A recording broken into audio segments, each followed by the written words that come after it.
네, 안녕하세요. 저는 안드로이드 스튜디오를 이용한 청소년 도박 중독 자동 3단 챗봇 연구에 대해서 발표하게 될 이승주입니다.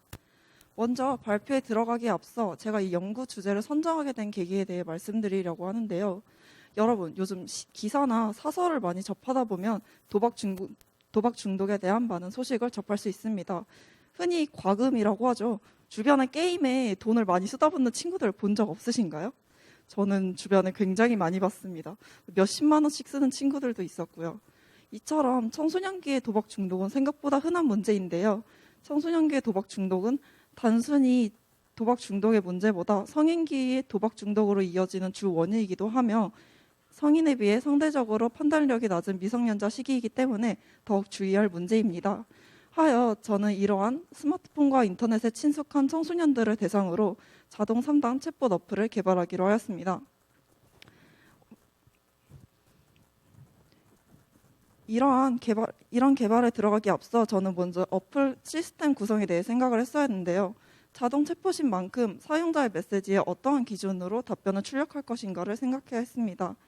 저는 먼저 사용자의 메시지에 send id라는 값을 부여하여 이가 챗봇의 메시지가 아닌 사용자의 메시지임을 확인하고 그 메시지의 내용에서 특정 키워드를 감지한 후에 이에 맞는 답변을 출력할 수 있도록 하였습니다.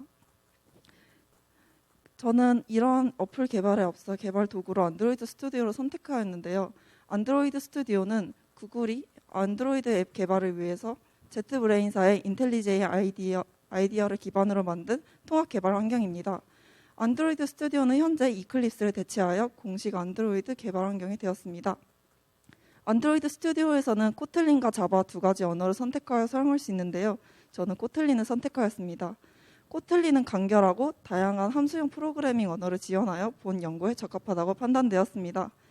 그리고 어플리케이션의 전반적인 테마색을 파란색으로 선정해야 되는데요.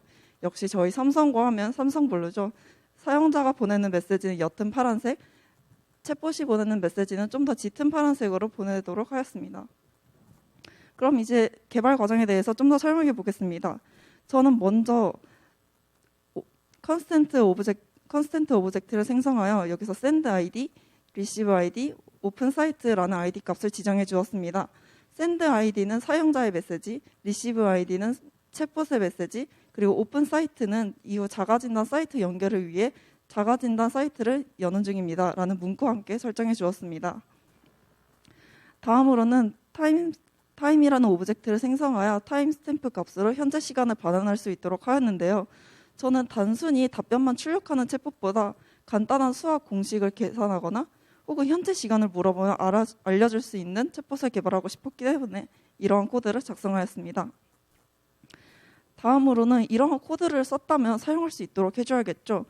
이런 코드들을 사용하기 위해서 저는 뷰 바인딩을 설정해 주었습니다. 빌드 그리드에서 뷰 바인딩 값을 true로 설정해주고 메인 액티비티에서 뷰 바인딩을 선언해 준 후에 생성된 바인딩 클래스에서 인플레이트 메서드를 활용하여 인스턴스를 생성해 주었습니다. 그 다음으로는 이제 답변을 작성할 차례입니다. 챗봇이 사용자의 메시지에 반응하여 보낼 수 있도록 작성해 주었습니다. 허나 단 한 가지 답변만을 반복적으로 출력하는 건 재미없다고 생각되어서 세 가지 답변을 준비해 보았는데요. 사용자가 메시지를 보내면 0, 1, 2 세 가지 숫자 중 하나를 랜덤으로 출력하여 이에 준비된 답변을 출력하도록 하였습니다. 가령 예를 들어 누군가가 도박 중독의 뜻을 알려줘 라는 질문을 물어본다면 1이라는 값을 산출하고 1에 맞는 답변을 출력하게 됩니다. 다음으로는 이제 여러분들 카카오톡 자주 사용하시나요? 네, 가족이나 친구 혹은 남자친구와 여자친구와 연락을 할 때 많이 사용하실 텐데요. 혹시 여자친구나 남자친구가 없으신가요? 죄송합니다. 네, 이렇게 저희가 연락을 주고받을 때 카카오톡을 사용하다 보면은 저희가 보내는 메시지는 어디에 뜨던가요? 맨 위 오른쪽에 뜨죠. 오른쪽에 노란색으로, 왼쪽에는 상대방의 메시지가 흰색으로 뜨게 됩니다. 이렇게 저는 메시지 두 가지를 구분하여 뜨는 위치를 설정해 주기 위해 send id와 receive id를 앞서 설정해 주었죠. 그래서 send id를 확인하면 send id가 사용자가 보낸 메시지임을 확인하고 tb 메시지라는 id를 통해서 visible, 보일 수 있도록 설정해 주었습니다. 동일한 방식으로 receive id를 통해서 보호세 메시지를 확인하고 tv본 메시지가 보일 수 있도록 visible 값을 설정해 주었습니다. 다음으로는 자가진단 사이트에 대해서 말해볼 텐데요. 도박 중독임을 확인하기 위해서는 자가진단 확인을 할 필요가 있겠죠. 사용자가 자가진단 사이트에 대해서 묻는 질문에 반응하여 자가진단, 그리고 사이트, 그리고 물음표 이 세 가지 키워드를 포함하였을 때 자동으로 자가진단 사이트를 연결해 주도록 하였습니다. 이를 위해서 액션 함수와 URI를 설정해 두었습니다. 저는 단순히 이런 챗봇이 한 명만 있는 것보다는 캐릭터성을 부여하기 위해서 4명의 이름을 설정해 주었는데요. 보다 친근감을 주기 위해서 영민, 나영, 유민, 철수, 저희가 흔히 볼 수 있는 이름을 설정해 주었습니다. 그리고 사용자가 이 애플리케이션에 접속하면 자동으로 이 4명 중 1명이 나와 안녕하세요, 오늘 당신과 대화할 누구누구입니다 라는 인사말을 출력하도록 하였습니다. 보시는 화면은 어플리케이션을 실제로 눌러봤을 때의 화면인데요. 애플리케이션 아이콘을 클릭해 접속하고 나면 사용자에게 챗봇이 인사말을 건넵니다. 안녕하세요, 오늘 당신과 대화할 유민입니다. 그리고 사용자가 다시 안녕이라고 인사말을 건네면 자동 챗봇 또한 안녕, 안녕하세요, 반갑습니다. 이러한 인사말을 랜덤으로 출력하게 됩니다. 이외에 시간을 묻거나 수학, 수식을 묻는다면 자동 챗봇이 이를 계산하여 답변을 해줍니다. 그리고 도박 중독의 뜻이나 여러 질문들을 하면은 자동 챗봇이 이에 대한 답변을 해주고 자가진단 사이트에서 묻게 된다면 자동으로 인터넷 창으로 이동하여 자가진단 사이트를 볼 수 있도록 합니다. 저는 이러한 답변에서 도박 중독의 뜻, 도박 중독의 주 원인, 심리 현상, 증상 등 여러 가지 답변을 준비하였습니다. 이러한 개발을 통해서 저는 몇 가지 개선할 점과 피드백을 발견할 수 있었는데요.